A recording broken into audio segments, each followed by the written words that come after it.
Getting your drums to sound good has nothing to do with some complex EQ curves or fancy plugins. And you probably want to know how to turn your drums from sounding like this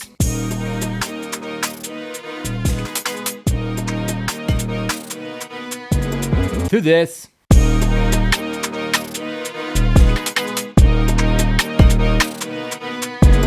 in 3 easy steps. First and foremost, sound selection. And the best advice I can give to you is to grab a cup of coffee.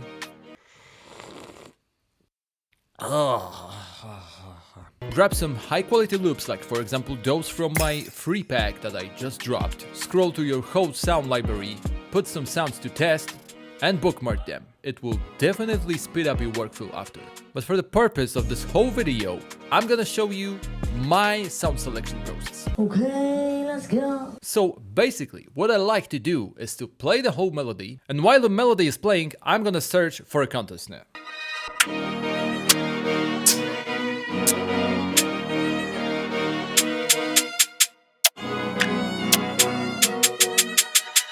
We're gonna stick to this.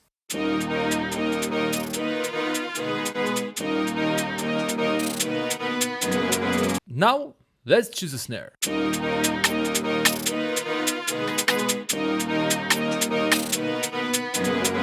And lay down some perks.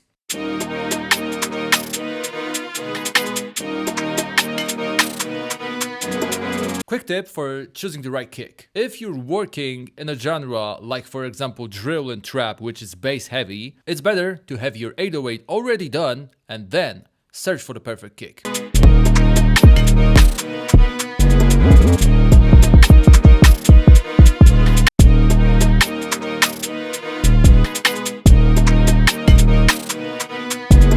So after making the hardest drum pattern in your whole life, it's time for some leveling. Some people like to stick to some magic numbers in mixer, but the truth is that all beats are different and the levels are too. Those numbers will work only if you make the same type of beat and you're using the same sounds. My general rule is to have my kick as the loudest part, so I'm gonna play it first.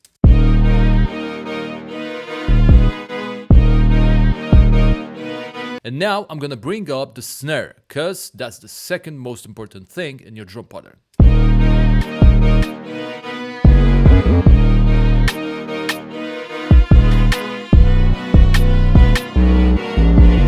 People have different perception about hi-hats, but for me, you should make them lower, cause they're usually playing through the whole duration of your drum boss. And if they're gonna be as loud as the snare, for example,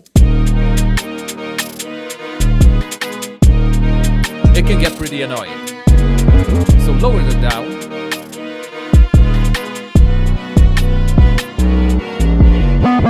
And bring perks up.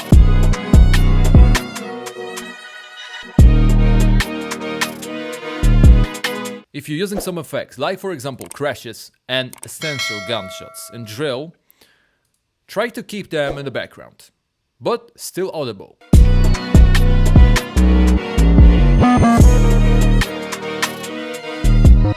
The third step is to apply boss processing. So it's a good practice to have your drums routed to the one mixer channel to control the volume of drums in the context and to apply some effects.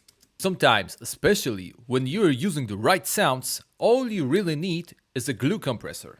So in Ableton there is a one tiny preset which glues your drums instantly.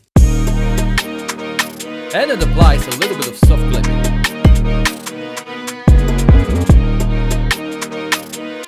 If I can recommend one plugin that will help you a lot with drums, that's gonna be the Knock by Decap. The first thing to do with this plugin is actually apply the gain match feature. What it does is no matter what you would do in this plugin, it will automatically match the gain before and after. So in that way, your leveling would not go to trash. What I like to do is to add a little bit of punch to the whole drum bus.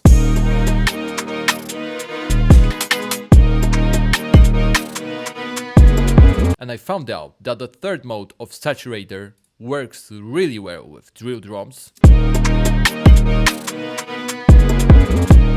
And it's actually a very good practice to put any type of clipper in your drum bus and dial in a little bit of it.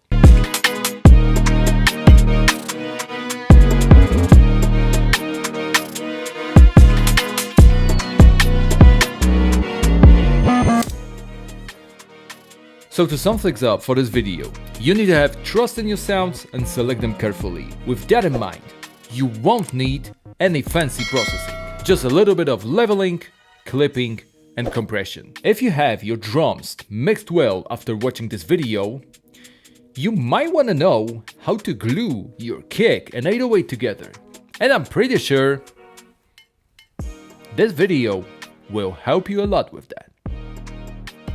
It's time for you to click it. Here.